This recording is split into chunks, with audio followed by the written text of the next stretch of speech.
Hello, everyone, and welcome to Out of Nowhere. Well, my guest today, I've briefly seen him at a few conferences. He's a young lad. He's keen. He likes to get out there, investigating all over the UK. A really nice lad as well. His name is Harlem Karma. Harlem is an 18-year-old, and he's a big cat researcher with a passion for uncovering the truth behind the mysteries, sightings across Cumbria, Lancashire, and the surrounding moors. He's got a YouTube channel and everything, but we'll ask him a few questions. How did you get into all this? Well, I grew up on mostly American shows such as Finding Bigfoot and Monster Quest. And from that, my interest grew into listening to podcasts like yours, reading books on the subject. And that naturally took me to go out to some of these places, such as the Bempton on the northeast coast, Cannock Chase, Loch Ness.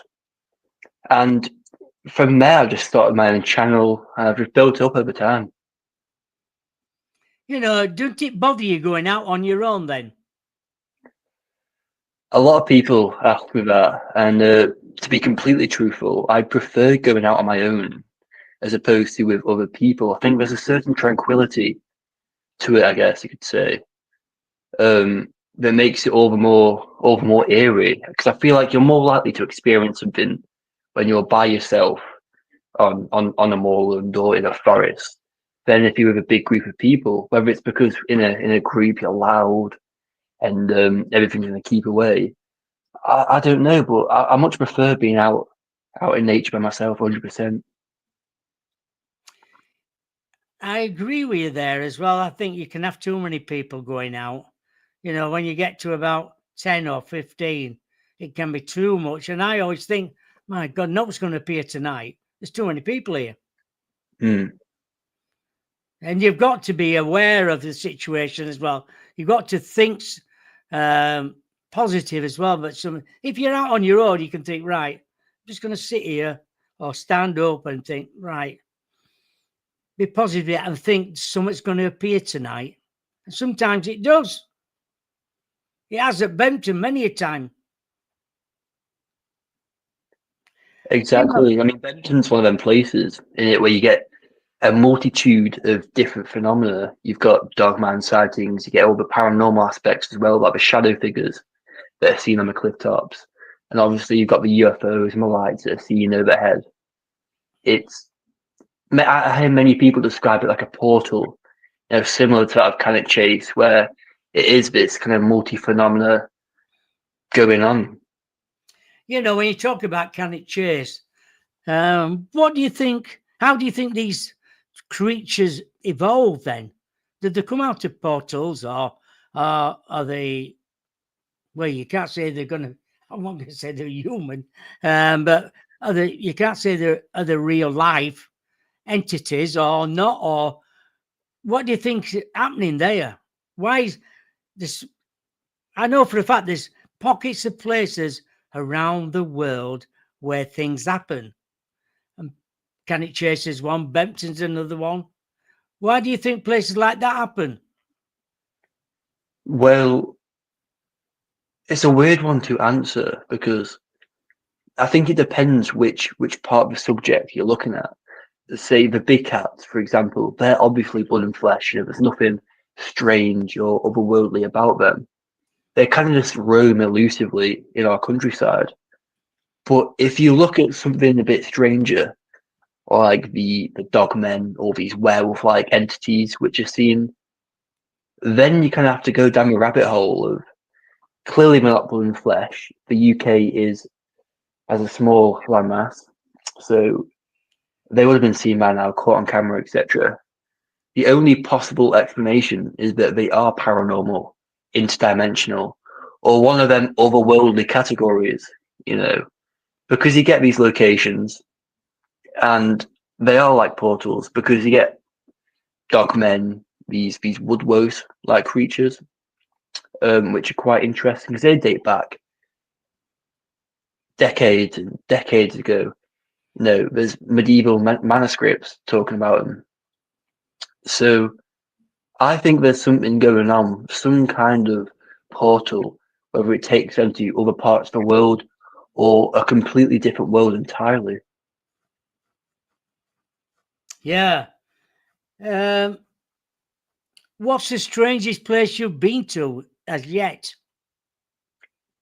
Probably the one closest to you being Bempton, just the northeast coast in general. I've been up there numerous times with the Winter Hill investigation team, and we have caught so much. It's definitely the most bizarre place I've been to as of yet. Well, Dane's Dyke is another place, but a strange place to be. You never know what's going to be seen down there, or noises, or it's just strange. But I love places like that. I'd love to be there all the time because I think there's more to come up there. Yeah. Absolutely. I mean, I'd love to, like, if I could, I'd love to be in these places 24/7.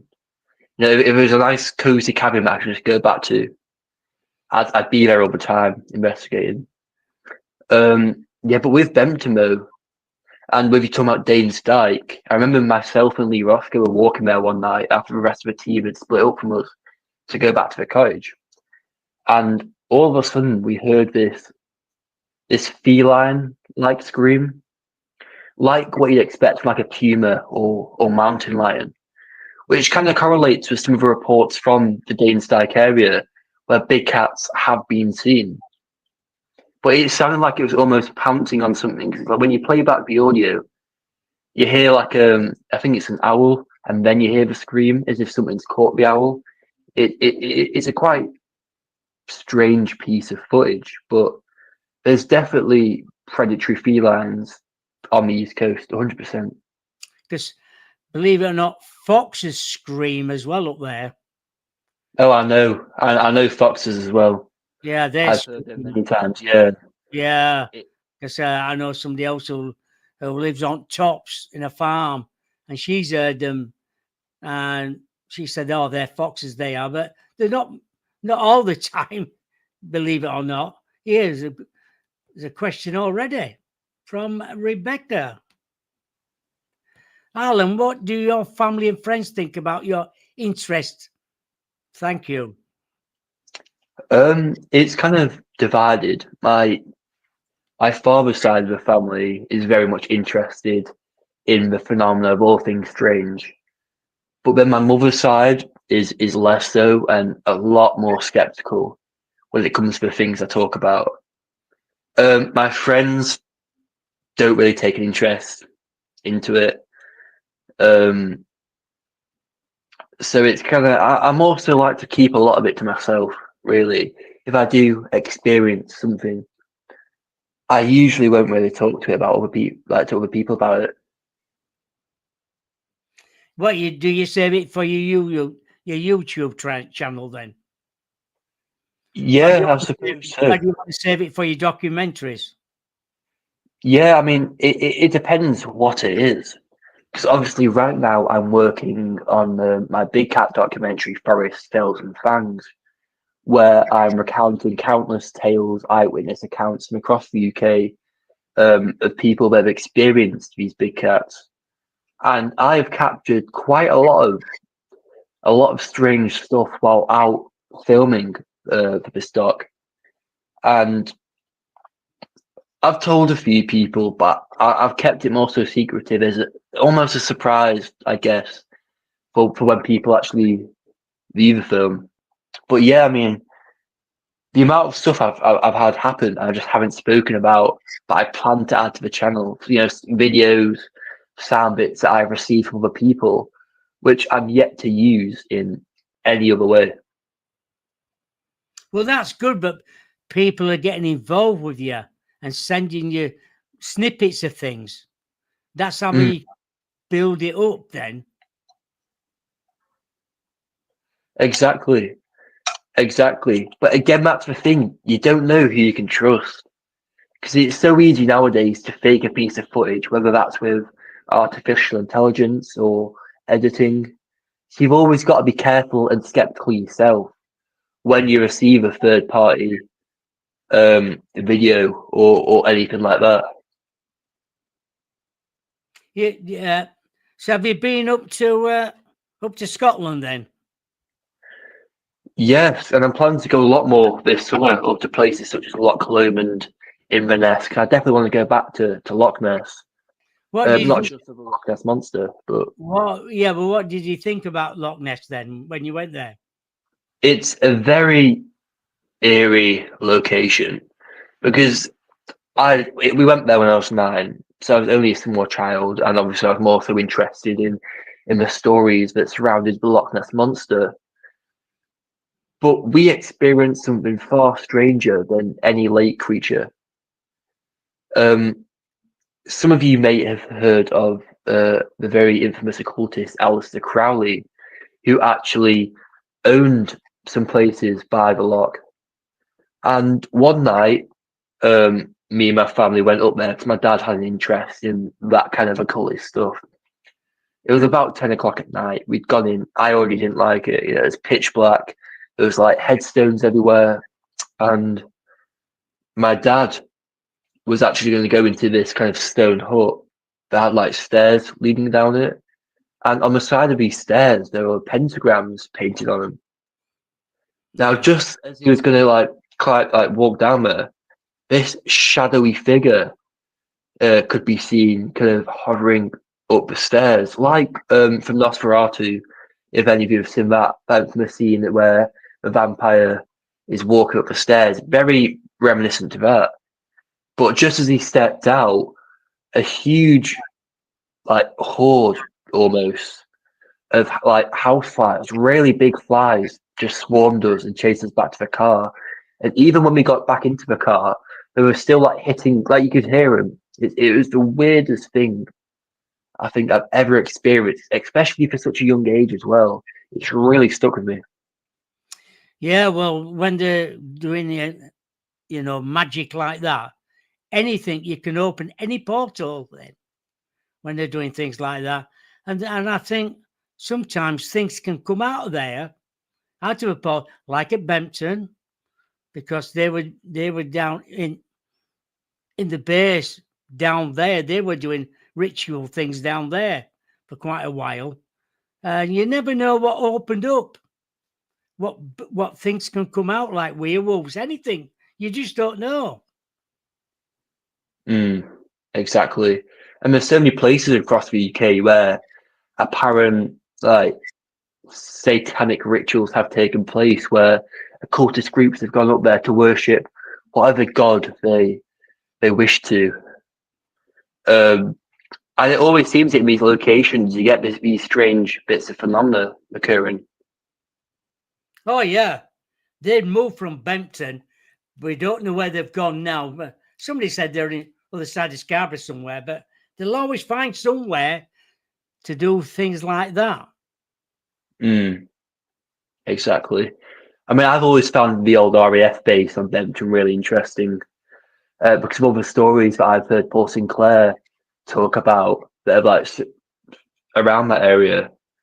Um, it keeps me up at night thinking about it because it's such like an atmospheric thing, I suppose. Just that location, going up there at night and seeing the old ruins, which obviously now belongs to the farmland. But just knowing, being up there and knowing what things have apparently occurred, it's a horrible feeling. And trouble is, the land up there is owned by the farmer. I would suggest never to go on there on your own or anybody because he's always touring around in his vehicle and he's not a very nice man. Well, it's his son now who patrols it now. His dad's, unfortunately, he's had to go into care. But he patrols it, and so his wife does. Another Yeah. question here from Rebecca. I can get to it. Hallam, do you believe there's a connection between all the strange phenomena and all separate? I definitely think there's a connection with some parts of the subject. Say, with a lot of the American Bigfoot accounts, you know, you hear these stories where people before the encounter or after, they'll see orbs, or you'll get these strange sulfur-like smells around the area before they actually witness a creature. And obviously, you know, people see UFOs before encountering these cryptids as well. So I know many people theorize that perhaps these aliens or the UFOs are planting these entities, which I'm not really fond of. I don't really believe into that, but there's definitely some kind of connection, whether it's paranormal, extraterrestrial, or whatever, because there's only so much that we know about this world. You know, our meager five senses are nothing compared to what's actually around us. You know, we're never going to understand everything. Yeah. Tell you what I find about Bempton, been up so many times over the years, since about 2015, I think it is, something like that, me and Paul. And about twice up there, I have been frightened. And I'm not one for being frightened. I went off on my own with me, one of my meters I usually have. And I just got frightened. I felt as though somebody was watching me. Don't know why. I just felt shivery and I thought, oh my God, why am I feeling like this? So anyway, I had my torch with me. I signaled Paul. I said, get yourself bloody up here. Walk me bloody back. And he said, what's the matter with you? I said, there's something up here. Don't know what it is. I just feel as though something's in that field watching me. And he sure? I said, yeah. Anyway, and when we got talking later, he said, you won't believe it. Steve Ashbridge were up last week. He went up nearly the same place as you, and he was scared, and he's never scared as well. It's just that atmosphere sometimes. It happens to a lot of people who've never been to Bempton before. They can be up there and go, don't like it up here. I want to go. Can we go now? And we had to say, I forget who it was now. We had to take her back to the car. She wanted to go home. Paul went, look, I'll walk you back. If you want to go, just go. It's no use stopping up here if you're going to be like that most at night. I said, oh, no, I don't feel well. I need to go. And so Paul took her back. I walked some of the way, and then Paul said, no, I'll be right. Don't worry about me. I'll be back in a bit. Anyway, he came back about half an hour later. But that's, you know, you think you'd never be frightened. I'm not one for being frightened. You know, I see things in my house here. It doesn't frighten me. It's very strange. There's another question here. Who's this from? This is from Mel.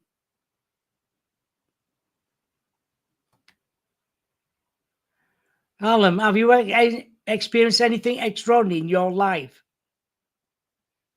I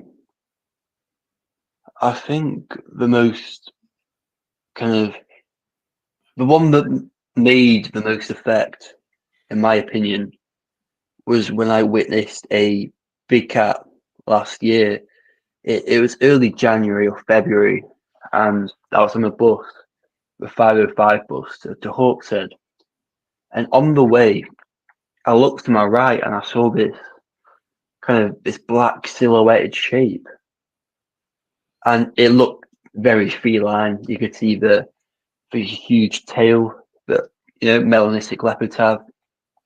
And it jumped over one fence then another, and it ran into a carnivorous tree line. Now, this place actually connects to Grisdale Forest, which is a conifer plantation owned by Forestry England. And since then, I have received countless reports of a large black cat in this area, dating back to 2011, and reports being as recent as from 2 months ago. So I'm centering my documentary around this area in Cumbria, but also like expanding elsewhere. But I've been setting up constantly trail cameras around this area, in proximity of the most recent sightings which I've received, in hopes of capturing that clear photo of the big cat. Right. It's funny. Rebecca's just saying, see if I can get it up again. She says something about the scariest thing at Bempton is a woman sat on a mobility scooter who sits in the car park at night. So she's seen something up there. I didn't know about that, but you never know up there. I know. Was it last year? Me and Paul were up there. We walked to the bird platform where we used to go, to the right hand side, and we got up there, and there was this woman in like a lilac coat, blondish hair, looking over at top to our right hand side there. And as we got on platform, Paul said, "Oh, I need to ring Sasha Christie." So we were talking to Sasha on for a bit, and this woman turned round and looked as though we shouldn't be there. I thought, God, she looks a bit angry. Anyway, taking a notice of her, and we put phone down and da-di-da-di-da. And we sat there stood there for ages, and got about her business, looking out to sea and everything. This woman decided, turned around, looked in disgust at us, walked back and kept looking at us up way back. Anyway, as you're walking down back towards to the end where you turn left to walk up towards the car park, the woman disappeared. Gone. We got cameras on. She never got to the end where you turn left to walk up to the car park. I thought, that's pretty strange. Anyway, this woman comes towards us. We didn't know who she was. Anyway, I said, can we just ask you a question? I said, have you seen anybody, a woman in a lilac coat? She said, no. She said, I'm from New Zealand. She said, I'm a vet. I thought, oh my God. Anyway, that woman disappeared. And it made us more curious then. So after a bit, when we walked back, we looked on tops. I thought, I wonder if she's jumped or not. Or she's laid down, hiding, because you just don't know with people like that.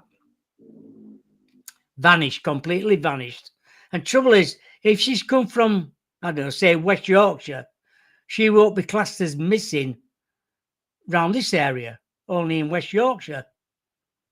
But she vanished, that woman did. Gone. Seconds. Vanished. And an angry face. I think she was ready to jump when we got there. It's sad. Really sad, but the look she gave us as though she wanted to kill us. It's an awkward situation to be in when if you're thinking you're going to jump. And that's not the first time we've seen somebody. We saw another one 2 years ago. We went to the platform further up, near towards the base.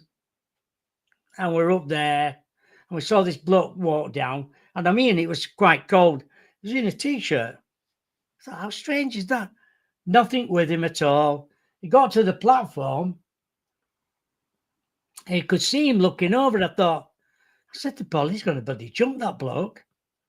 Anyway, kept an eye on. Next minute, it vanished. He'd gone over the side. I thought, bloody hell, fire. Anyway, he climbed back over again. because I think he seen somebody walking down. And then he walked back up to the car park. So we just don't know. He could have waited till we'd gone or whatever. Mm. No, it's always sad when something like that happens. I mean, there's been quite a few missing cases on the East Coast. It's always upsetting to think the worst, obviously. Oh my God, yeah. Well, Steph's got something to say here.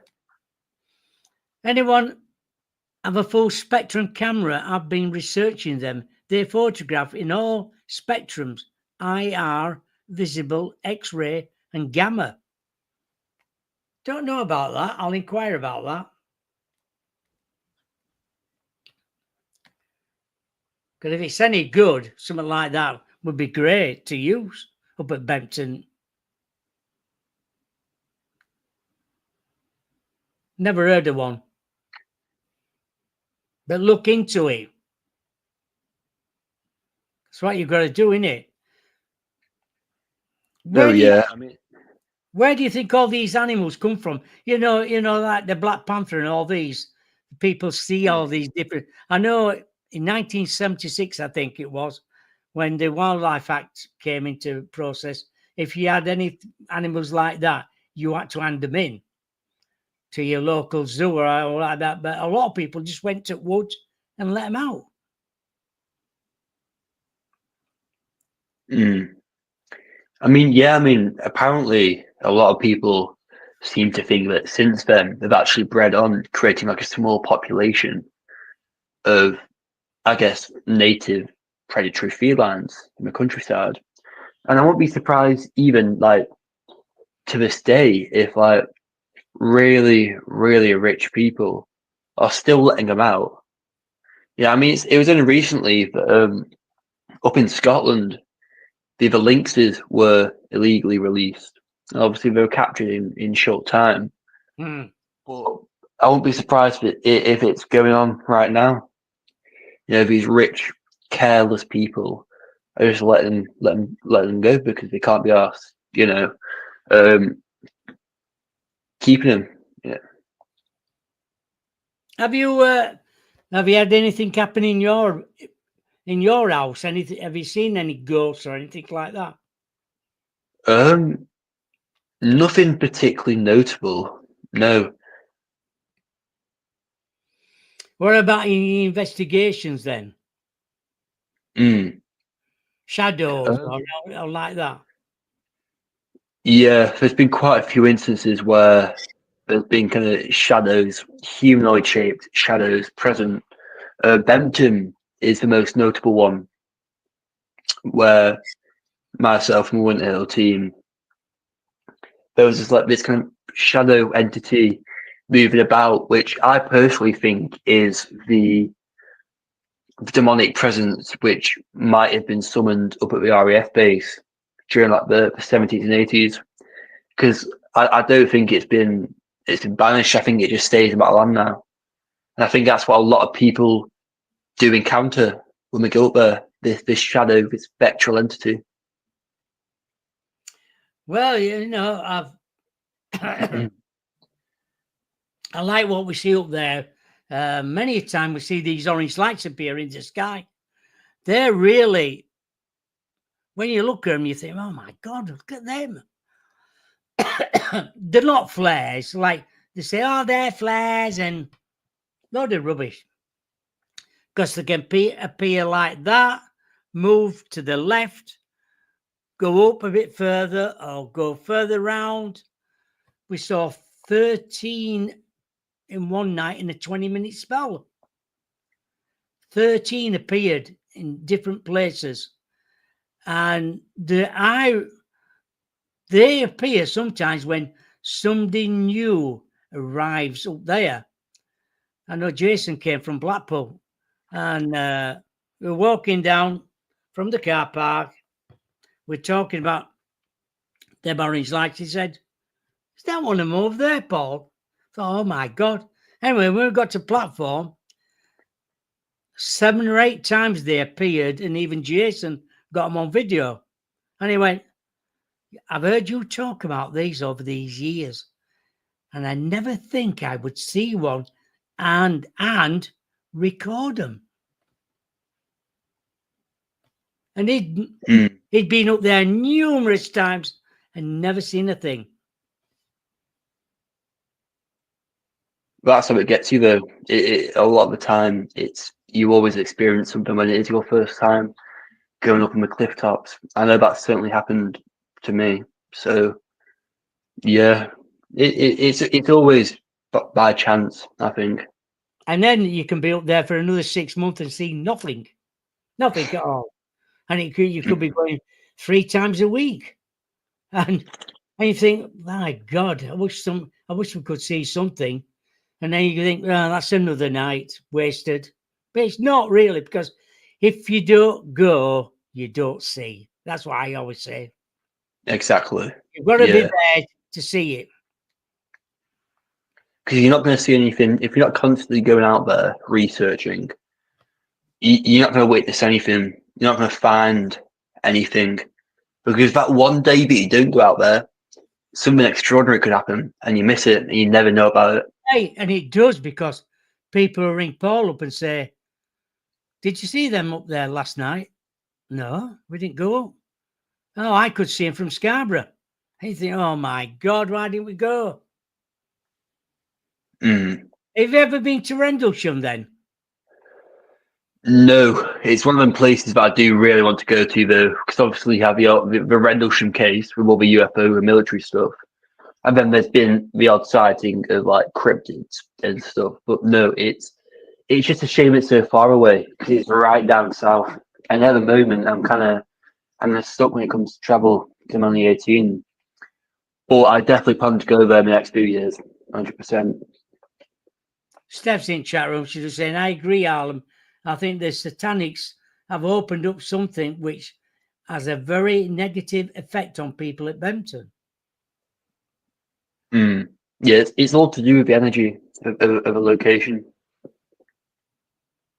Yeah. But I've tried my Tri-Feed meter up there quite a few times, and you wouldn't believe it, the amount of bloody stuff you find up there.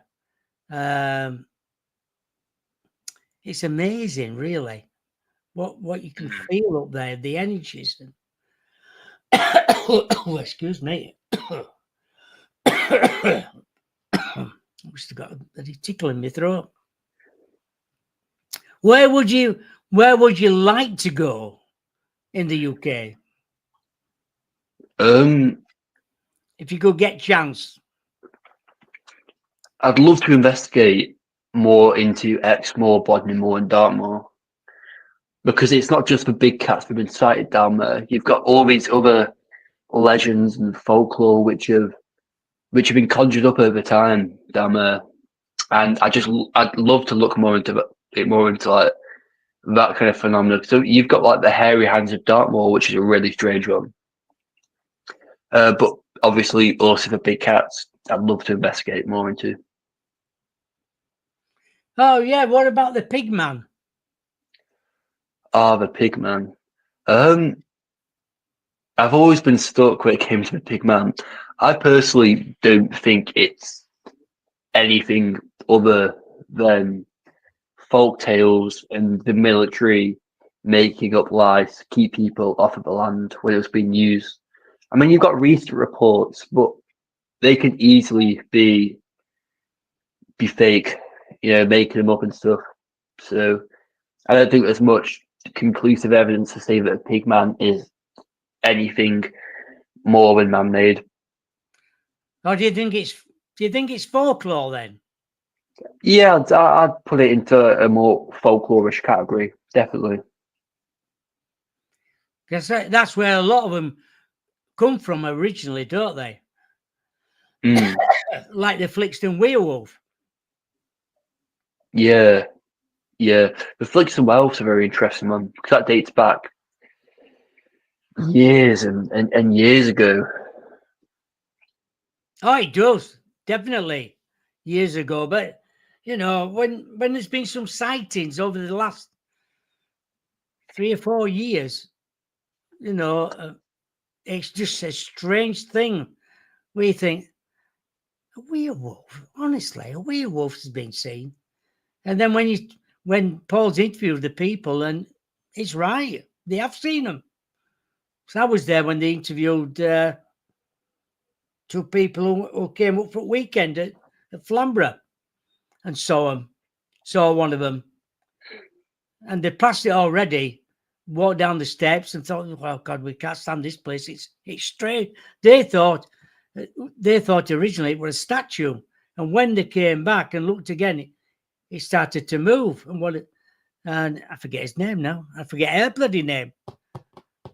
And it moved and it stood up. She said it was about 7 foot bloody tall. And then it went down side of the cliff and disappeared. They went back to their cottage, came back 2 hours later, thought, I can't believe this. Never saw it again, but rang Paul up, and then me and Paul met him the morning after. We wanted to get him why it was there so they could show us exactly where they'd seen it. And she said, I know what I've seen, It was a bloody werewolf. And you think, it's... And then the two lads from Liverpool up there at Bempton had seen a werewolf up there. It just makes you wonder what is around. Where do they come from? Yeah, exactly what's causing them to operate in that area. And does this go back centuries? Has it always been there? Does it always appear at certain times of the year? November, January. That's when things have happened. Are they ruled by the moon? Because one lad had been to Reeton Sands, walking his dog down to beach, walked along the beach, and he said, my dog stands in certain ways if it sees a rabbit, something. He said it was standing and dipped it. And I looked up and I thought, what the hell's that up at side of the cliff? About 200 foot up. And there were a fence there. And he said it stood up. And he said, if you see Harry Potter, it's the werewolf of Harry Potter. And he's not the first person to say Harry Potter. And he said, it just ran off. So I said to him, what did you do then? He said, I just walked the dog a bit further, went home. I've never told anybody else except you. And we found him, believe it or not, on lockdown. We parked up at a French farm, walked down to the front near James Dyke End, and he walking his dog down. And we said hello to him. He came back and he always said, are you looking for the sea eagle? I said, no, we're up here for something else. Anyway, he walked off. He said, be about an hour, and he walked back. And we got talking then. And he's about to go. I said, you haven't seen any strange animals about? And he told a story then. I thought, if I had asked anything, we wouldn't have got the story from him. But he won't come on camera. Yeah. And he said, never told anybody. I went home, never told my wife, never told any family, friends, or anybody. You're the first person to ask, so I've told the story. Yeah, so many people are afraid of being ridiculed when they experience something. So people will go their whole life without telling a single soul what they've seen. It's quite sad, really, that people are scared to tell anyone. I think there's more people coming out now and talking about it. They ring Paul up and say, I've got a story to tell you. It might be 10 years old. I'm not bothered. I just want to know, can I come and visit you? And they go and visit and say, what story that was. Amazing story. About a UFO or something they've seen in a field. Or I find it amazing. The more stories come out now, it Hey, and I love listening to these stories. You know, and you will be because you're still quite young. You're 18 years old, so you're starting out young. You've got lots of years in front of you to visit lots of different places in the UK and maybe abroad. But you never know in your life where an opportunity might arise where you might get invited to go to America. Yeah. I mean, I'd love to go over to the States, Canada, because there's just so much that correlates around there as well. You know, to like the paranormal, cryptids, anything 40, and heavily with all the Bigfoot stuff as well. Now, I think there's a much higher chance that there's a blood and flesh being in the States because they've got such a big landmass than here in the UK. Oh God, we'd only sit in one of the States probably. You know, the UK, because we're not very big. We're an island. We don't. I still don't believe. I said many times. I don't think when you think about living in England, you don't class yourself as an island really, but we are an island, surrounded by sea wherever you go. Yeah, I mean it's such a small piece of land, but we just don't think it is. Steph's just saying here.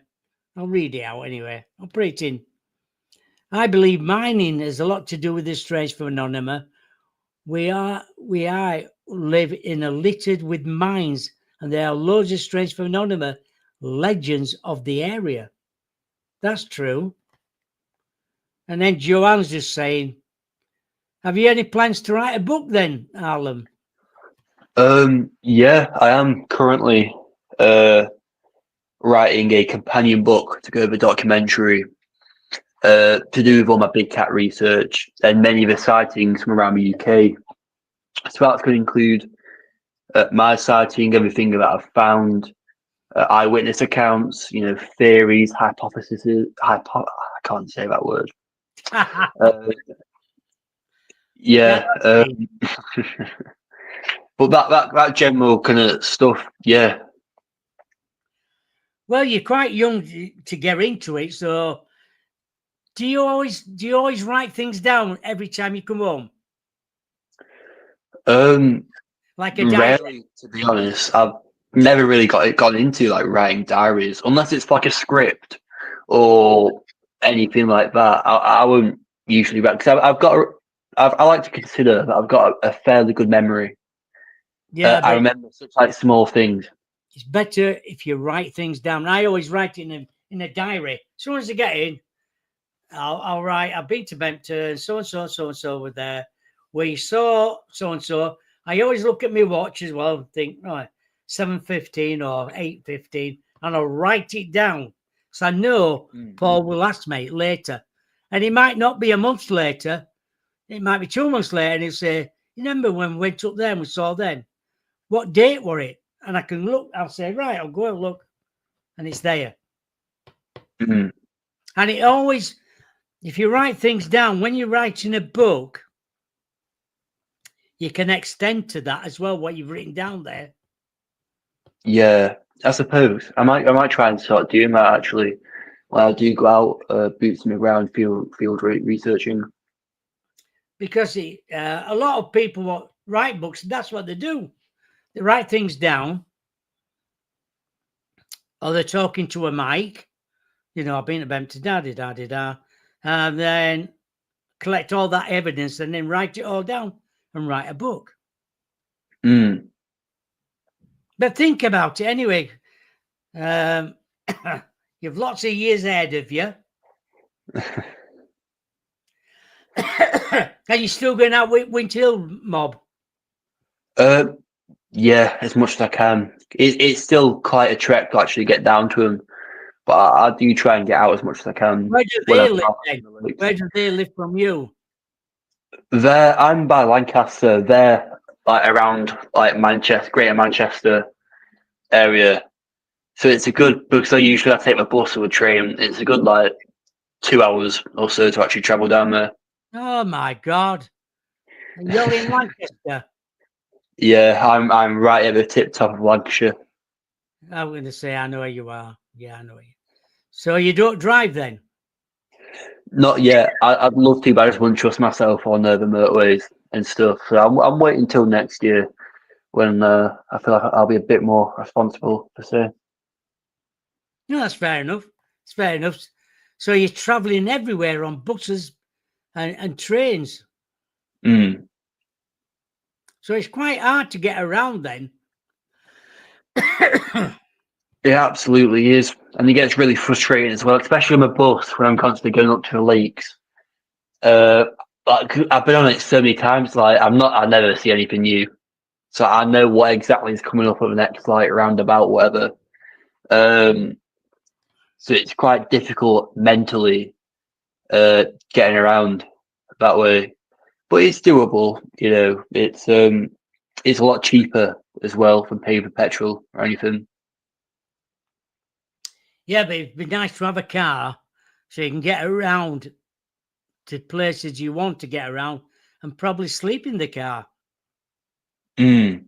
I know a Yeah, few no, I've people always do that. pictured getting a van or something, yeah, and like converting it so I can just like stay at the back. Yeah. So you haven't got any work on then? Work. Uh, I do work, but it's not enough to get a car just yet. Right. Right. Good. Well, just save up, mate. Your time will come. Soon You enough, never hopefully. know. What other, I know you seem to get around a lot up into lakes and places like that. What have you been researching up there then? Mostly the big cats in Cumbria. Um, there's a few other weird folk tales around there. Some that I've only recently stumbled upon via reading old books and stuff written in like the 18th century. Um, One of them's like a weird kind of sheep like humanoid where it's got like horns and it's covered in like wool and stuff, which is quite a strange one. Where many of the farmers were saying how it would roam the fells at night. No, I'm not. That's a really old one, but you have all sorts. There's been a surprising amount of UFO sightings in the Lake District as well. People sighting bizarre crafts while hiking in the fells. But yeah, mostly big cats and the occasional like lake monster in like Windermere, Bassenthwaite and stuff. Right, yeah. Um, Steph just wrote something. You should check out some places in the Lake District. Myself and three other people witnessed a strange object over the old man of Coniston.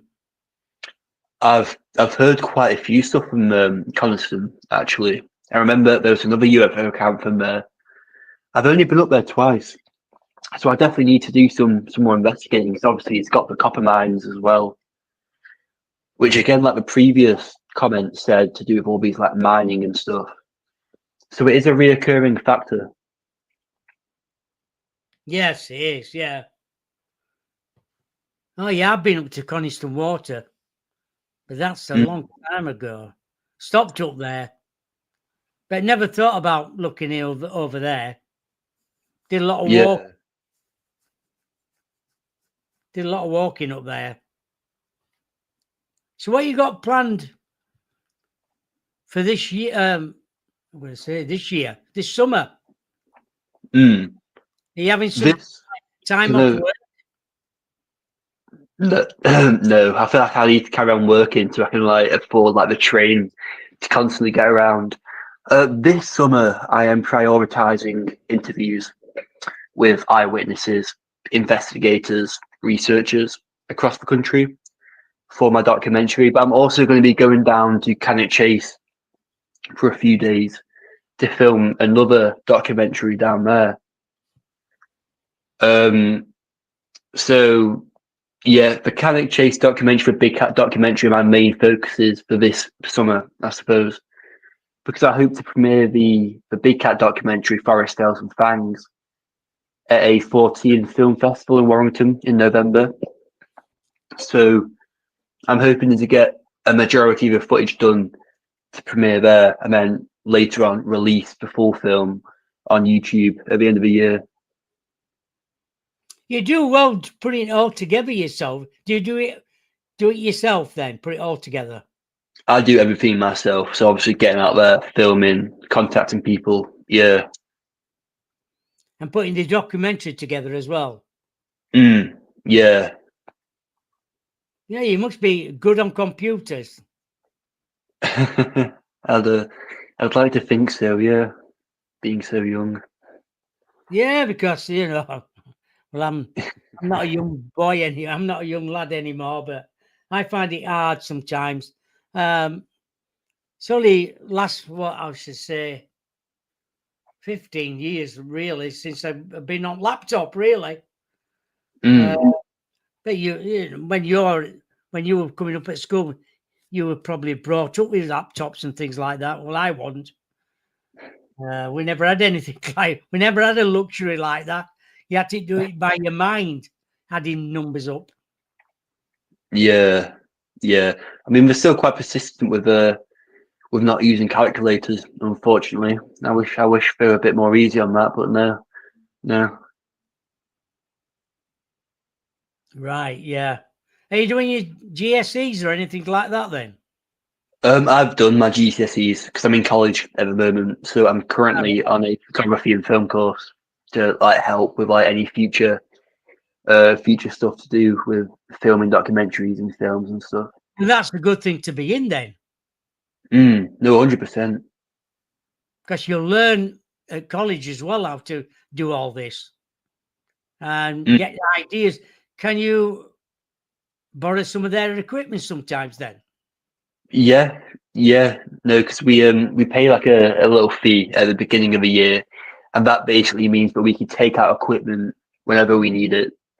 For like our own side projects, which I often find myself doing, borrowing shotgun mics, tripods, to use for my own films. Oh, brilliant. What about night vision stuff?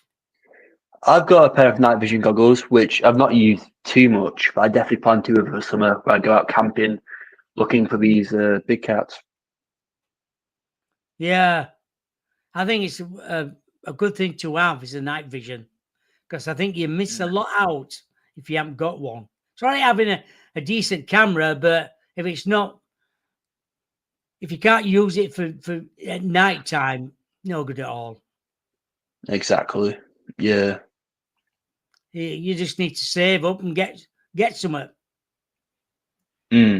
Precisely. How long we got? We've got about 7 minutes left anyway. So what's your YouTube channel called then? My YouTube channel, I used to own another one, which was I Talk Cryptids, where I garnered about 2,500 subscribers. And that actually ended up getting taken down by YouTube for stupid reasons. But I've started fresh on a new channel, Cryptids Britannia, where I upload short documentary style videos on my research. Most of them are to do with big cats and leading up to this documentary. Oh I've yeah, got one on dogmen. But yeah, whenever I go out and try and record as much as I can, talk about anything of interest and kind of just compile it into an almost educational video, I suppose. that's good. Yeah, if you ever get a chance, write a book um, about UFOs for beginners or for beginners going out and researching how to do it, how to get your information. Because there's probably not Yeah. a lot of books out there for young kids. No, that would be a good idea, like a children's book about everything strange and unusual. I might steal that idea. Yeah, but giving them ideas how to start off, researching and reading books, get knowledge first. Yeah. Yeah. And tell them what different things are about Mm. UFOs, UAPs, and all that business. Because that's what we need, because there's barely any young people at the moment that are actually interested in the strange, unusual. So that's what you need to bring more people into it. Oh, definitely.